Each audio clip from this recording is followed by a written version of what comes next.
من الشيطان الرجيم তারপরে সগীরা গুনাহ সব মাফ হয়ে গেছে। কথা বোঝা যাচ্ছে? কোনো বিরক্তি নাই তো, কষ্ট নাই তো?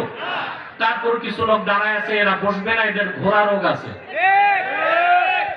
তারা বসতে লজ্জা পায়, দাঁড়ায় থাকে। আমরা মনে করি যেমনি আছে থাক। ওই রকম অমুসলিম হিন্দু ছাড়া মুসলমান যারা, শয়তানের প্রজেক্ট কি মুনাজাতের আগে উঠানো যায় কিনা? কথা বলেন। সুযোগ দিব? নেক নিয়ত করব? শয়তানের গালে একটা চপেটাঘাত করব?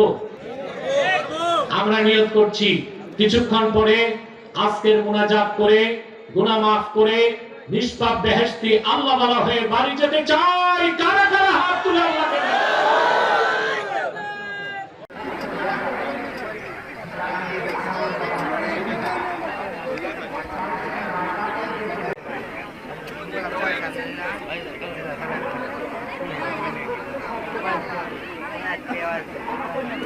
আমরা যে আজকে একটা মাহফিল করছি, আমরা তো মাহফিল প্রতি বছরই করি, বাৎসরিক মাহফিল প্রতি বছরে করি, কিন্তু আমাদের যে এই মাহফিলটা এটা একটা ভিন্ন।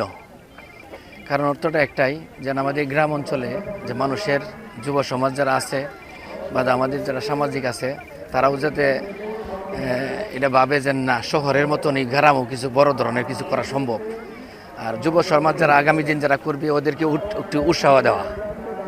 আর যারা মুরব্বীরা আছে, এত বড় মাহফিল গ্রামের মাঝে দেখে নাই, ওদেরকে দেখানো। তো এইগুলা মিলাই আলহামদুলিল্লাহ আমরা এই মাহফিলটা একটু বড় সড়ো করে নিছি। আমাদের পাশের এলাকা থেকে আমরা আসছি, তো এখানে আসার মূল উদ্দেশ্য হলো যে আমাদের একটা ঐতিহ্যবাহী, আমাদের এলাকা আশেপাশে এমন কোনো বড় মাহফিল হওয়া মানে দেখি না আর কি, এটা সর্বোচ্চ মাহফিল। এই সমাবেশ আমাদের কৃতিত্ব একমাত্র আজহার ভাই ইতিপূর্বেও হেলিকপ্টার নিয়ে বিভিন্ন সময় আসছে।